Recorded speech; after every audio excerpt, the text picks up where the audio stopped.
Hello, everyone. Today we are going to talk about the idea of multiculturalism, specifically what I like to refer to as the paradox of multiculturalism. So usually when we sit in some sort of corporate setting, we sit in a classroom, freshman orientation, we have these sort of diversity talks, these multicultural talks that really sort of center around the idea of tolerance and acceptance, which I think is fine. It's very, sit around a campfire and sing Kumbaya together. However, I want to I want to push these ideas a little bit further than just, very elementary talks of, tolerance and acceptance, to get us thinking a little bit more complicated. It's a little bit more complicated when it comes to thinking about these ideas than just, let's just be, tolerant and accept everything.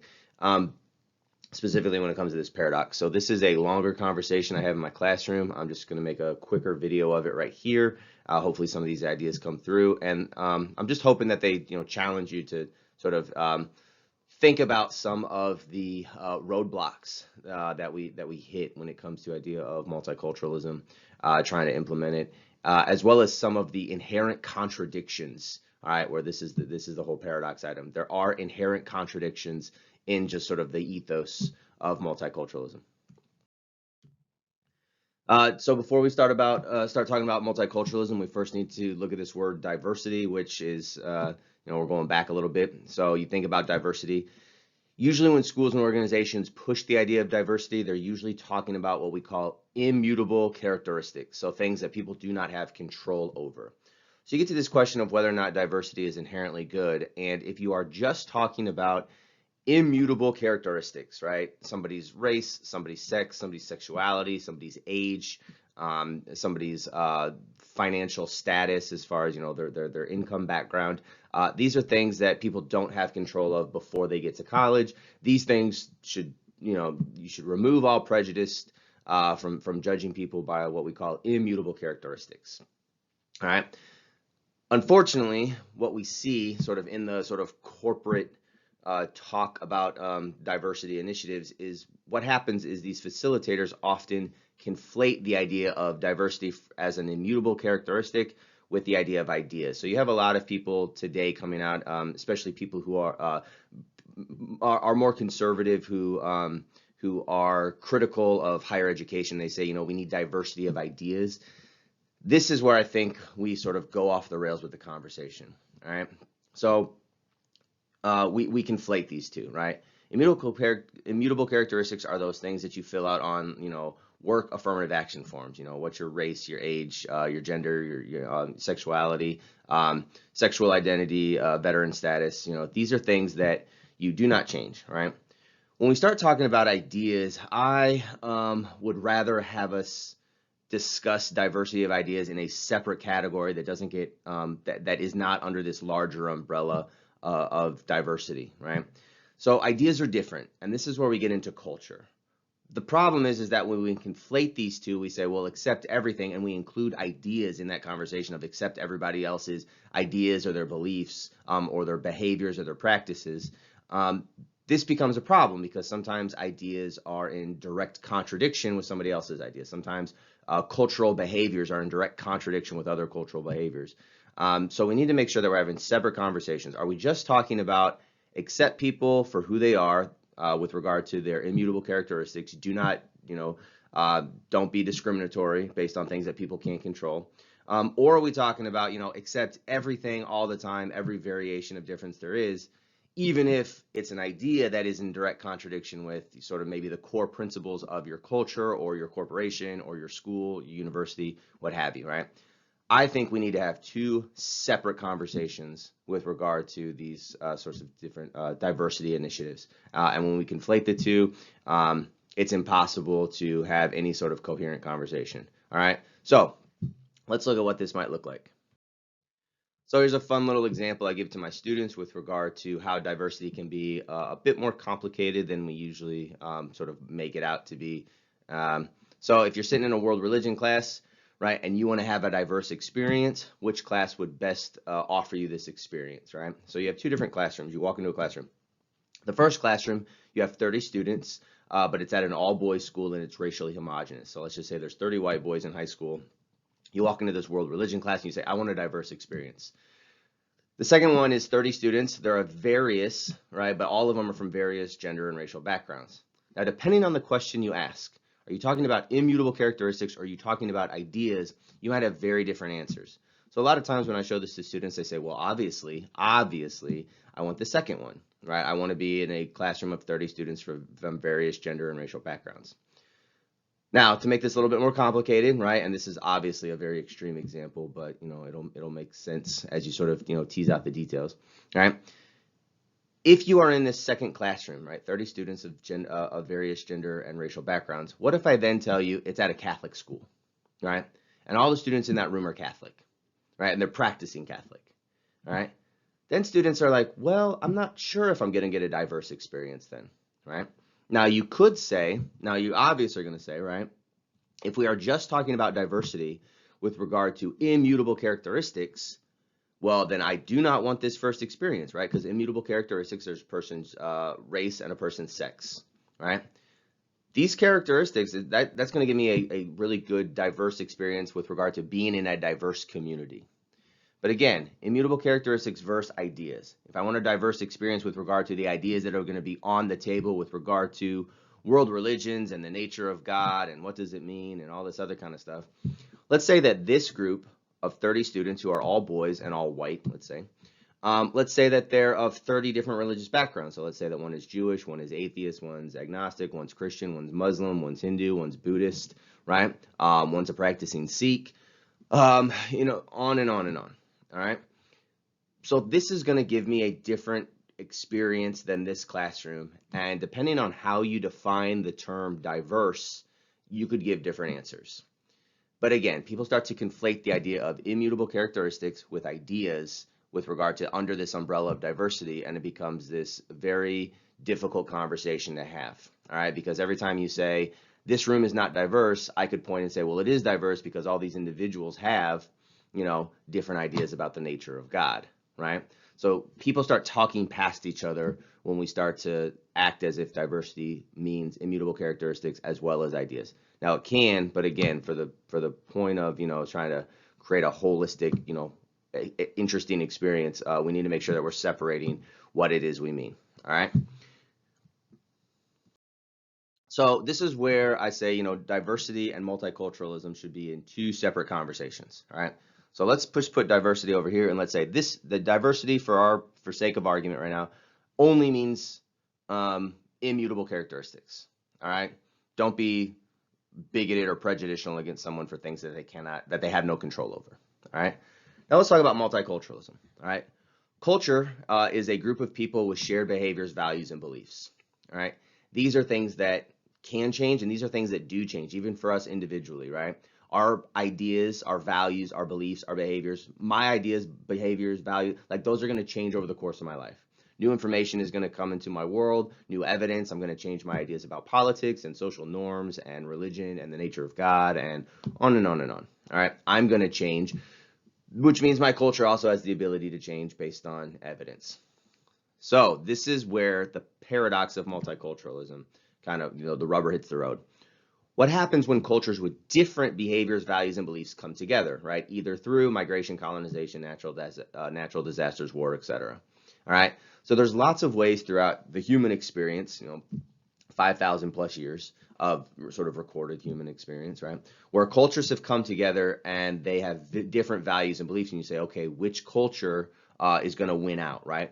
So you have a couple different ways this can happen, right? The first is hybridity. So you have the combining of cultures. So you take a little bit of culture A, you take a little bit of culture B, and all of a sudden you have this new culture that sort of emerges with two different people groups.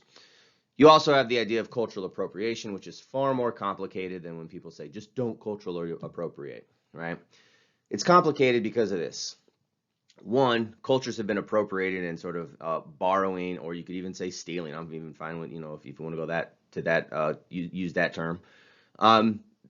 Cultures have been doing that to each other since the beginning of, recorded history, right? Cultures have been taking other cultures because they say, I like your culture better, or your culture has a better idea about how to behave, act, appreciate values, whatever, than my culture. So I'm going to take your culture and sort of implement it in my own culture. All right.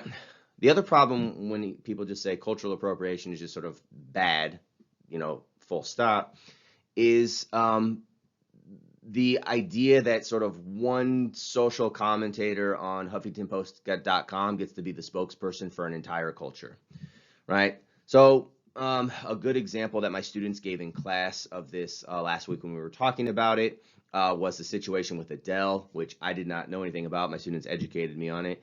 So Adele, a picture of her is taken, and apparently she has specific braids in her hair that are specific to a Caribbean culture.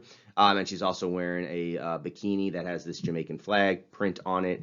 And I guess she got a lot of backlash. I had to research this later. All right, she gets a lot of backlash. And some of my students were talking about how some people were giving her backlash, right? And there were other people who were from Jamaica who were coming out and defending Adele and saying, hey, look, I'm Jamaican and I think this is great. And I'm glad that, Adele appreciates our culture. I love Adele. Everyone, people in Jamaica are very laid back individuals, and we're happy anytime someone, participates in our culture.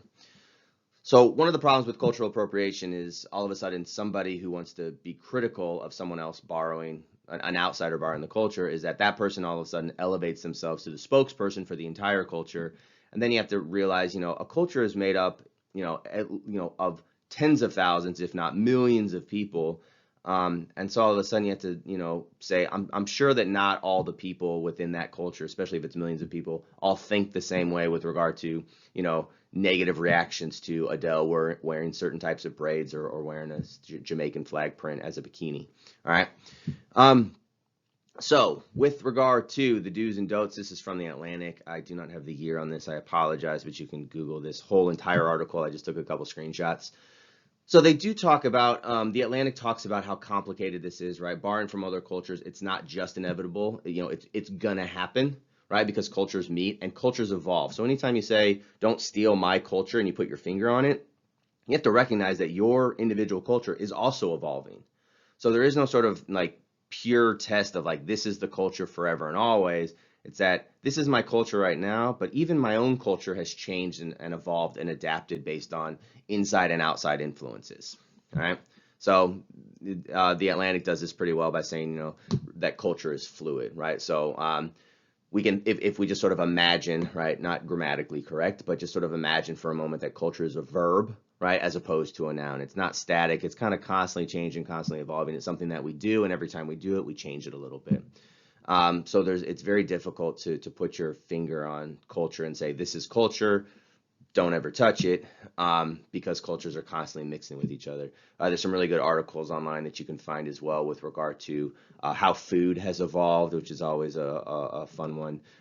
Different sort of staple ingredients of certain cultures, weren't always a part of that culture. So an easy one is, Italy has a lot of, tomatoes in their food, but that's something that they, got from South America, hundreds of years ago, right? So same with some of the spices that are in Indian food, aren't native to India, right? They're from other places. They're borrowed from other cultures with different trade routes, over the centuries. So again, have different conversations. Are you talking about diversity with regard to immutable characteristics? Are you talking about culture with regard to beliefs and values? All right. So this is where we get into where we sometimes will have a clash of culture. So this is where we start having conversations about the paradox of multiculturalism. The paradox of multiculturalism is I cannot uphold two different value systems or behavioral systems that are in direct conflict with one another. All right.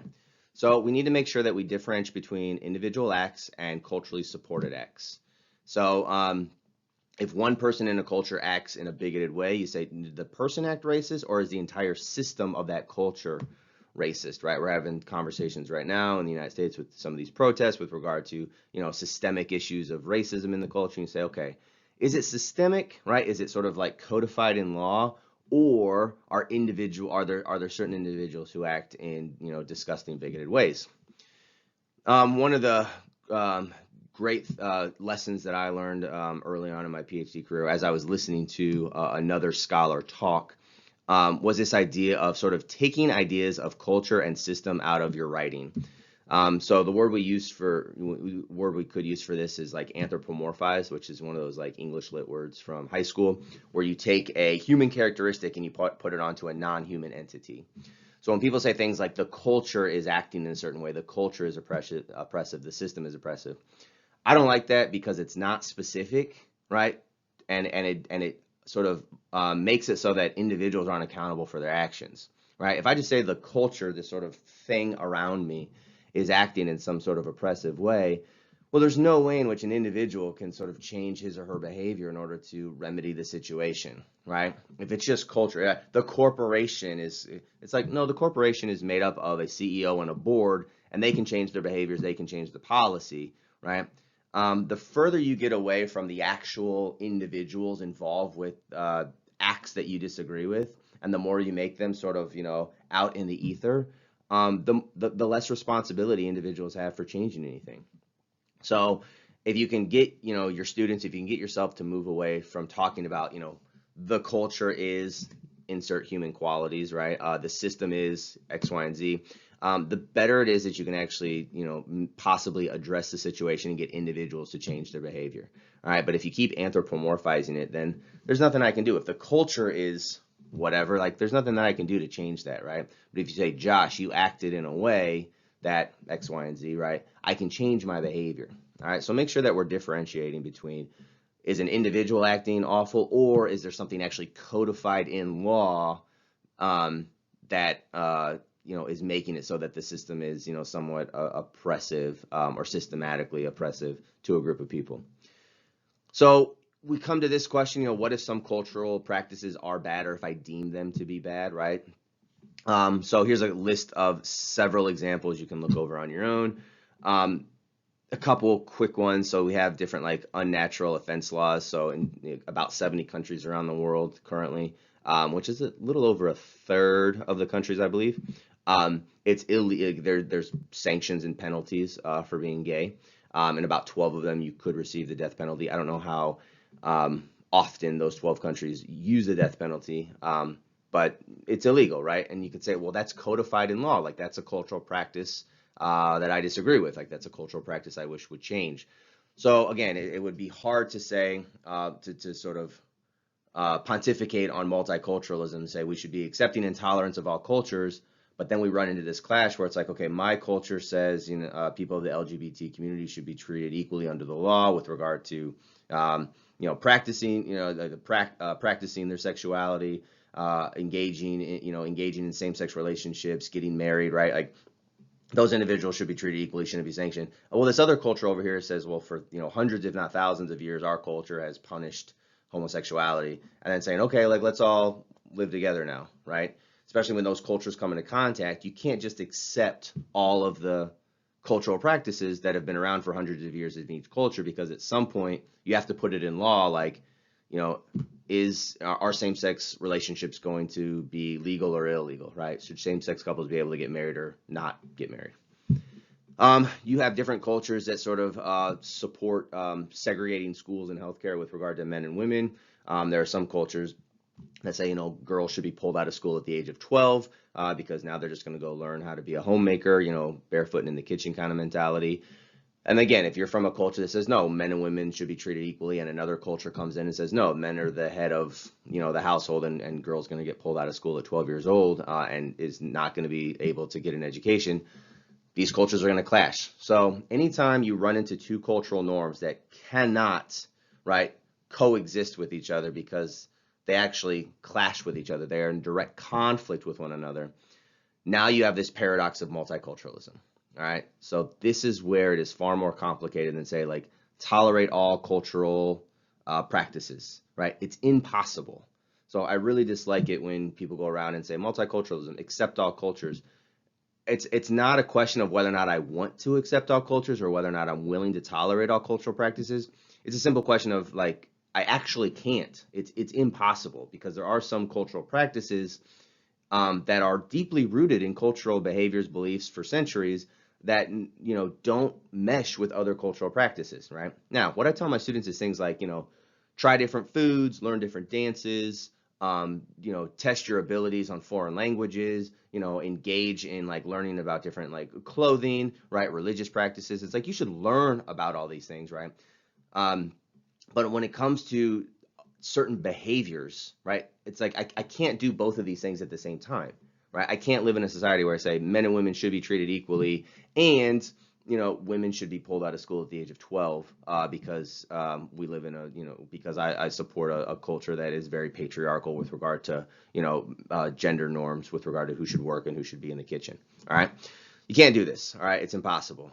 Here's a couple other examples, things like female genital mutilation as well as bullfighting.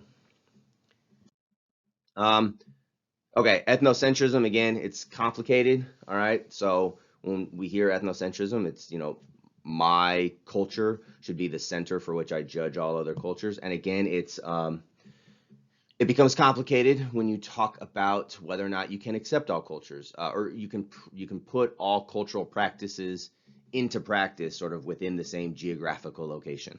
All right. So again, you want to make sure that you're debating ideas. You do not want to debate immutable characteristics. If you debate immutable characteristics, you're a bad person, right? If you debate people based on things that they cannot control, that's awful and you shouldn't do that. But when you get into this question of, are we debating ideas, right? Are we debating religions? Are we debating cultural practices? It's like, yeah, I think those things should be on the table, right?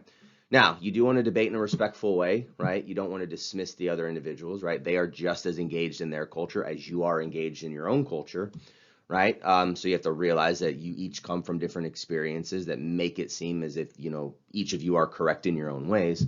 So you always want to be open to being wrong. And this goes back to the conversations I have with my students on John Stuart Mill and why he supports free speech issues. Because yeah, you might be wrong. So you want to be open to other people's ideas. Even if you think, my cultural practice is the best way to go about it, I want to engage in a debate. Well, part of engaging in a debate is trying to learn to actually figure out what the correct answer is. This debate shouldn't be about like, I just want to win the debate. It should be, I want to argue with a person who is equally committed to this topic because both of us are trying to figure out what is actually the correct answer. Okay. So here's a good sort of way in which we can see the paradox of multiculturalism play out in the 1840s when the British were colonizing India. So during British colonialism in India, there was this caste system. There was dowry, prices paid for brides in order to get married. There's also this practice known as sati, sometimes spelled suti. Long story short, when younger girls marry older guys, those older guys are going to die off first. And if women didn't have any ability to work outside the home or make money, what was seen in some communities, not all of India, but some communities within India, is that the man would be cremated, and the widow now, who is younger than the man and still alive, still has a few years left in her, she would be thrown onto the fire, and she would burn up with her husband because it was seen as this honorable way to go out with your husband, as opposed, living as some sort of spinster without any economic ability, begging in the streets, right? So it practices what's known as bride burning, all right? There were plenty of people in India prior to the British, I point this out too, right, who were trying to stop this practice. All right, there were lots of people who were going. So there was this conflict within India as to whether or not this was upholding specifically sort of like various sects of Hinduism as to whether or not this should or shouldn't be allowed. All right, so this was a conversation far before the British came in. So I'm not making this an India versus the British debate. However, this British individual, Napier, he sort of points out in this little phrase of his that he was reported to say, he sort of points out the paradox of multiculturalism in the 1840s before we were able to have a more academic conversation about it in 2020 here. So what Napier says, right, so this is a British guy, what he says to this Hindu priest who are still trying to practice this, he says, fine, he says, be it so. The burning of widows is your custom, right, custom for certain parts of India. Prepare the funeral pile, but my nation, Britain, also has a custom. When men burn women alive, we hang them, right? We confiscate all their property. My carpenter shall therefore erect the gibbets, the gallows, right, on which to hang all concerned when a widow is consumed. Let us all act according to our national customs. So what he's telling is like, fine, if your custom, right, is to burn widows once their husbands die, our custom in Britain is to hang men who burn women who are perfectly healthy and alive. He's like, so everybody just act according to your customs. Everyone just act in this sort of like, just do whatever it is that your culture and your customs have taught you. But obviously, we sort of see the inherent paradox here. Like at some point, you have to put a law on the books that says widow burning is allowed or it's not allowed. Whether or not we're going to have death penalties for individuals who burn a widow after her husband dies, right? You can't uphold all cultural practices at the same time. Some cultural practices are in direct contradiction with each other, all right? So we can go back to that other slide and think about, things like bullfighting. Spain has had this fight sort of within themselves for a long time as to whether or not bullfighting should or shouldn't be illegal. It's like it's either going to be illegal or it's not going to be illegal. People who are pro bullfighting say this is a long-standing custom. It's this sort of like it's the sport of our nation. It's been going on for a long time. This is part of our heritage. This is part of our culture. And people who don't want bullfighting are like, yeah, but we've evolved and now it's 2020 and we realize that, this certain practice with regard to what they see as like animal abuse, like shouldn't be allowed anymore, right? So again, cultures and customs evolve, and you can't just say all of them can coexist at the same time and we should be tolerant and accepting of all of them, because again, it's not a question of whether or not I want to be tolerant or accepting of all cultural practices. It's a question of it's impossible. I can't uphold both this cultural practice of sati as well as a culture that says, don't burn women alive. I can't uphold a practice that says, men and women should be treated equal, and we should uphold a tradition that says, young girls should be pulled out of school at the age of 12. Because they're only good for, for housekeeping and for marriage. I can't uphold a system that says support LGBT rights and equality, and uphold a system that says if you're gay, you should be thrown in jail, right? You can't uphold all these systems. There's inherent contradictions in them, and so we need to be able to debate these cultural practices. And I'll just reiterate one more time. This is not a debate on immutable characteristics, which is why, back on the last slide, I say we need to have different conversations about what does diversity mean and what does culture mean, right? Multiculturalism specifically. And sometimes we conflate diversity and multiculturalism in the same conversation. And so when we say we like diversity all the time, sometimes, when we're talking about diversity of ideas, right, diversity of cultural practices, again, we get to some cultural practice and we're like, no, like I think there's some cultural practices that are bad or they're antiquated, or I can understand the context as to why they were put into place when they were, but we're in 2020 and we can evolve out of them. All right. So we need to make sure that we're separating. Are we debating immutable characteristics, or are we debating practices that do change and they do evolve? And in that regard, like we should be debating ideas. Two more quick slides here. The first example I use with my students is stuff with the Hong Kong protest. So the idea that they're debating is which legal system is going to rule Hong Kong. China claims that Hong Kong as its territory, so they want to be able to extradite individuals who have broken laws into the Chinese legal system. Hong Kong, the people of Hong Kong, they say, look, like the British colonized us and they recognize us, and this is where colonialism gets complicated than just, it's bad or it's good. Because the people of Hong Kong were colonized, right? And they recognize like, maybe we shouldn't have been colonized, but when we were colonized, the British gave us this sort of, British legal system, and the people of Hong Kong actually want to uphold that legal system they gained under colonialism. Right? So you can have this conversation that says, look, the British shouldn't have colonized Hong Kong, and also say, but there are some things that the British instituted in Hong Kong, specifically the legal system, that the people of Hong Kong like, and they say, look, we prefer the British legal system that we gained under colonialism. We prefer that system to the Chinese legal system, which is what this sort of Hong Kong protest is about. All right. I don't know why I did not put a picture of the Hong Kong protesters flying the Union Jack, so the British flag, but they did fly a lot of the American flag as well during the summer, which created this interesting dichotomy between the protests that were happening in the United States and the protests that were happening in Hong Kong as far as like which flags were being flown in different geographical areas. But there are lots of pictures online of Hong Kong protesters also flying the British flag, right? So that's the conversation we have to have, right? The NBA had to pick sides, right? So if anybody watched the stuff with the NBA, the general manager of, I believe it was the Houston Rockets, tweeted out, I support Hong Kong. He got a lot of backlash from the people in the NBA because the people in the NBA were saying this is something that we shouldn't be involved in.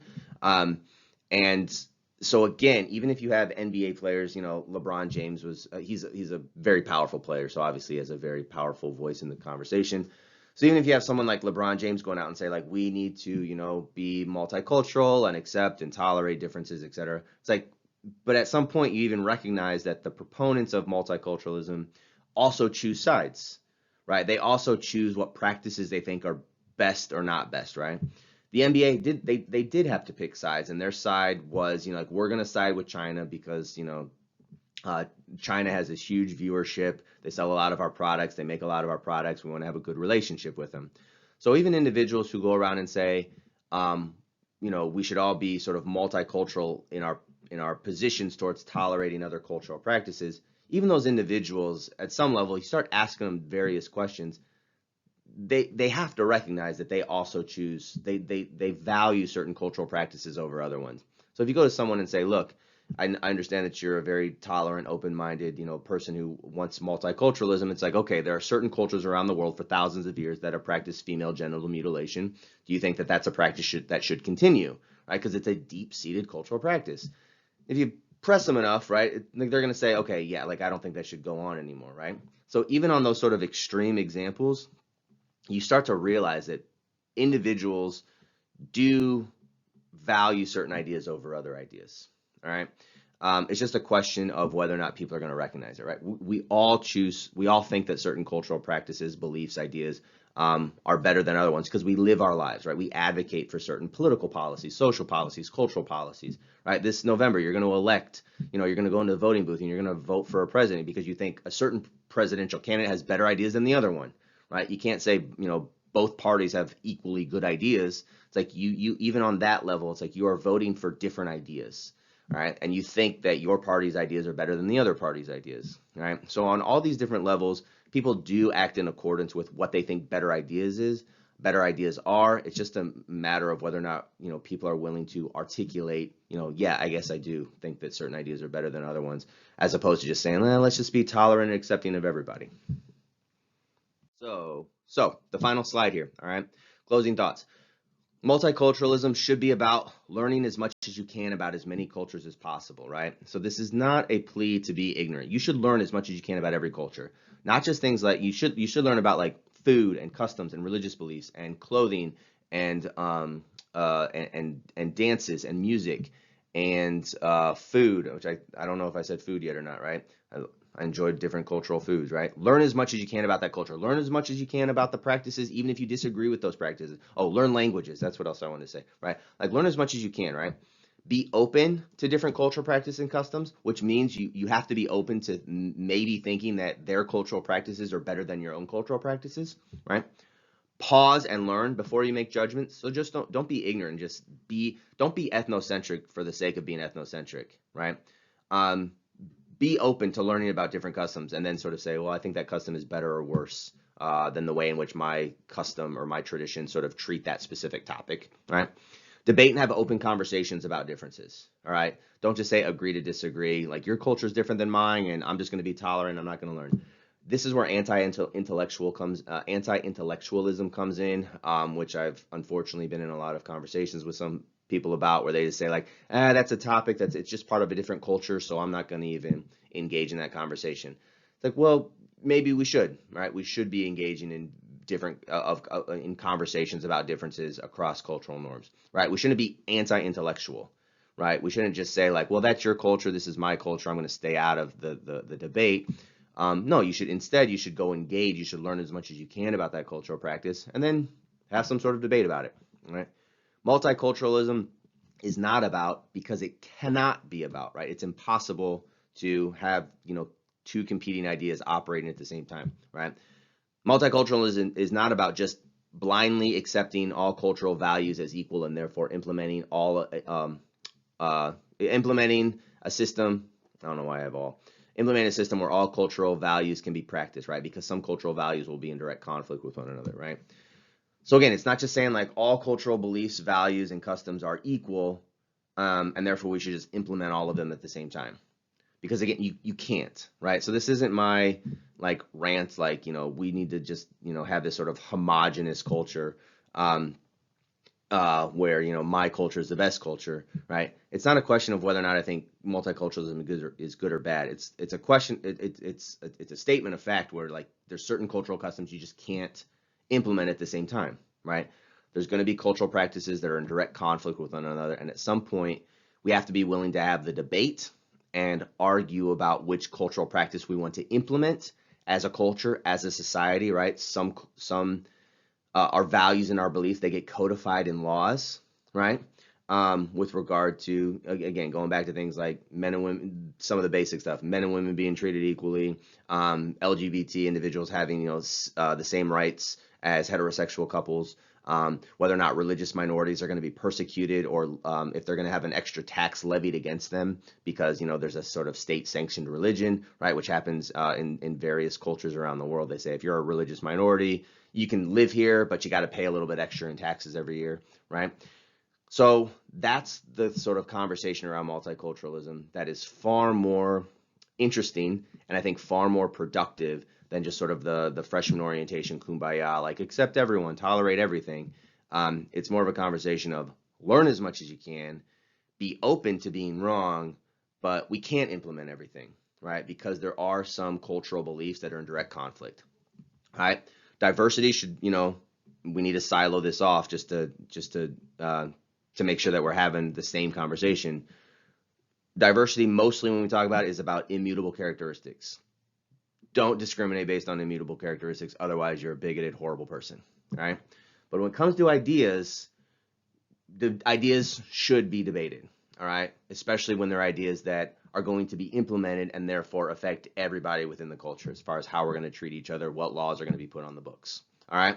And ideas fall under the idea, and ideas fall under what makes culture a culture, all right? So there you have it. There's my discussion on multiculturalism, making sure we differentiate between the two. Hope it was valuable. Hope it made you think a little bit, think about these ideas in a bit more complicated ways. And I will be back next time with some more videos.